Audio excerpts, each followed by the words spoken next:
CPM നേതാവ് advocate K S Arunkumar കൂടി നമുക്ക് ചേരുകയാണ്. അരുൺകുമാർ, നേരത്തെ താങ്കൾ ചേരുന്നതിന് മുമ്പ് ഒരു വാക്കുകൾ നമ്മളിവിടെ സംപ്രേഷണം ചെയ്തിരുന്നു. മറ്റൊന്നുമല്ല, PD സതീശൻ പറഞ്ഞതാണ്, ഒരു കാരണവശാലും ഈ തുരങ്കപാത യാഥാർത്ഥ്യമാക്കാൻ ഞങ്ങൾ സമ്മതിക്കില്ല. പല ഘട്ടങ്ങളിൽ അദ്ദേഹം പലതും സമ്മതിക്കില്ല എന്ന് പറഞ്ഞത് കേരളം കണ്ടതാണ്, അതെല്ലാം പിന്നീട് നടപ്പിലാക്കിയതും കണ്ടതാണ്. എങ്ങനെയാണ് ഈ തുരങ്കപാതയുടെ ഈ നിർമ്മാണ ഉദ്ഘാടനത്തെ താങ്കൾ കാണുന്നത്? കേരളത്തിൻ്റെ വികസനത്തിൽ എങ്ങനെയാണിത് മുതൽക്കൂട്ടാകുന്നത്? ഒപ്പം തന്നെ വികസന വിരോധികൾക്ക് കൂടി കൊടുക്കുന്ന ഒരു മറുപടി ആവുകയല്ലേ ഈ പദ്ധതി കൂടി? ഇവിടെ കേരളത്തിന്റെ നിരവധി വികസന പ്രവർത്തനങ്ങൾ ഇടയ്ക്ക് വെച്ച് ഉപേക്ഷിച്ച് പോകുകയും അതൊരിക്കലും ഇനി കേരളത്തിൽ നടപ്പാക്കാൻ കഴിയില്ല എന്ന് പ്രഖ്യാപിക്കുകയും ചെയ്ത ഗവൺമെന്റാണ് 2011 മുതൽ 16 വരെ കേരളം ഭരിച്ച ഉമ്മൻചാണ്ടി സർക്കാർ. നമുക്കറിയാം, ദേശീയപാത വികസനം ഈ കേരളത്തിൽ ഇനി നടപ്പില്ല എന്ന് പ്രഖ്യാപിച്ച് ദേശീയപാത അതോറിറ്റിയുടെ ഓഫീസുകൾ പൂട്ടി ഉദ്യോഗസ്ഥന്മാരെല്ലാം ഡൽഹിക്ക് തിരിച്ചു പോയത് നമ്മൾ കണ്ടതാണ്. അതുപോലെ ഗെയിൽ പൈപ്പ് ലൈൻ പദ്ധതി ഭൂമി ഏറ്റെടുക്കൽ നടക്കില്ല എന്ന് പ്രഖ്യാപിച്ച് ആ പദ്ധതിയും ഉപേക്ഷിച്ചു.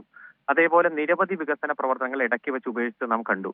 എന്നാൽ 2016 സഖാവ് പിണറായി വിജയൻ കേരളത്തിന്റെ മുഖ്യമന്ത്രിയായി സത്യപ്രതിജ്ഞ ചെയ്തപ്പോൾ ഏറ്റവും ആദ്യം ഡൽഹിയിൽ പോയി കേന്ദ്ര മന്ത്രി നിതിൻ ഗഡ്കരിയെ കണ്ട് ദേശീയപാതയുടെയും ഗെയിൽ പൈപ്പ് ലൈൻ പദ്ധതിയുടെയും എല്ലാം വികസനവുമായി ബന്ധപ്പെട്ടുകൊണ്ടുള്ള ചർച്ചകൾ നടത്തി.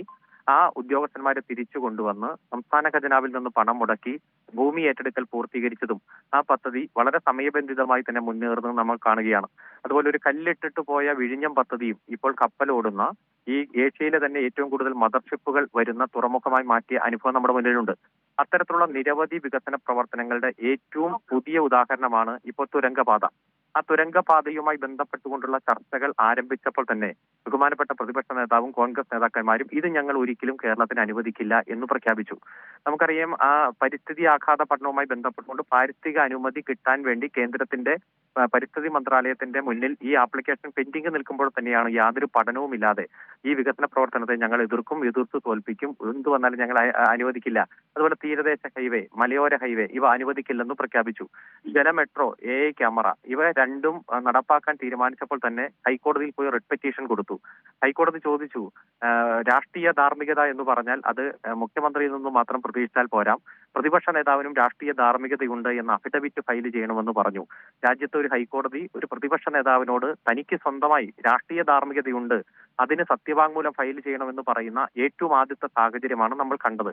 രണ്ടാമത്, it is not a public interest litigation, it is a publicity interest litigation എന്ന് പ്രതിപക്ഷ നേതാവിന്റെ മുഖത്തു നോക്കി പറയുകയും അതിനുശേഷം വിശദമായി വാദം കേട്ട് ആ കേസുകളെല്ലാം തള്ളിക്കളയുകയും സംസ്ഥാന ഗവൺമെന്റിന് ധൈര്യമായി ഈ പദ്ധതിയുടെ പൂർത്തീകരണവുമായി ബന്ധപ്പെട്ടുകൊണ്ട് മുന്നോട്ട് പോകാം എന്ന് പറയുന്ന സാഹചര്യമുണ്ടായി. അതുപോലെ തന്നെയാണ് ഇപ്പൊ ജലമെട്രോ, കൊച്ചിയിലെ 10 ദ്വീപുകളെ കൂട്ടിയോജിപ്പിക്കുന്ന പദ്ധതി. ആ പദ്ധതി വരുമ്പോഴും അനാവശ്യ അഴിമതി ആരോപണവുമായി രംഗത്ത് വന്ന് ആ പദ്ധതി സമയബന്ധിതമായി പൂർത്തീകരിക്കാതിരിക്കാൻ വേണ്ടി നടത്തിയ പ്രതിപക്ഷ നേതാവിന്റെ മുമ്പിൽ നേതൃത്വത്തിലുള്ള ശ്രമം നമ്മുടെ മുന്നിലുണ്ട്. ഇന്നിപ്പോ 6 ദ്വീപുകളെയാണ് കൂട്ടിയോജിപ്പിച്ചത്. ആദ്യത്തെ 6 മാസം കൊണ്ട് 10 ലക്ഷം പേർ ജലമെട്രോയിൽ യാത്ര ചെയ്തു. ഒരു വർഷം കൊണ്ട് 20 ലക്ഷം പേർ യാത്ര ചെയ്തു. ഇപ്പോൾ നെടുമ്പാശ്ശേരി വിമാനത്താവളം വരെ ജലമെട്രോ എക്സ്റ്റെൻഡ് ചെയ്യാൻ പോവുകയാണ്. അതായത് കൊച്ചിയുടെ വികസനത്തിന്റെ മുതൽക്കൂട്ടായി ഈ ജലമെട്രോ മാറുന്നു.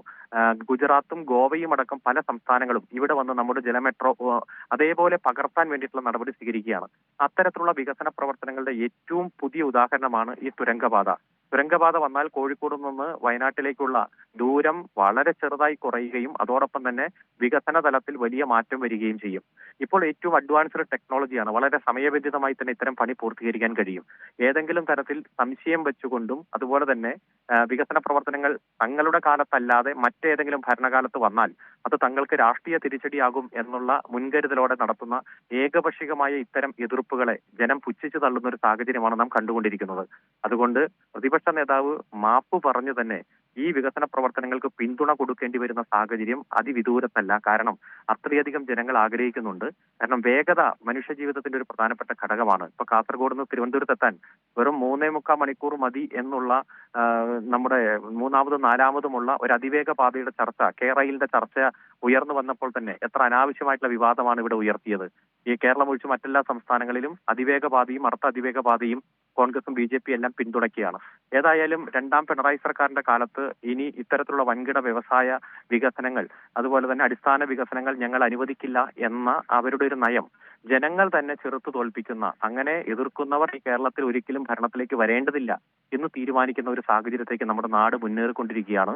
കൃത്യമായി ഈ ഇത്തരം പദ്ധതികൾ ഉദ്ഘാടനം ചെയ്യപ്പെടും, സമയബന്ധിതമായി പണി പൂർത്തീകരിക്കപ്പെടും, സമയബന്ധിതമായി ഇത് നാടിന് സമർപ്പിക്കും, ജനങ്ങളുടെ മുന്നിൽ പ്രോഗ്രസ് റിപ്പോർട്ടിന്റെ രൂപത്തിൽ ഇതെല്ലാം അവതരിപ്പിക്കും.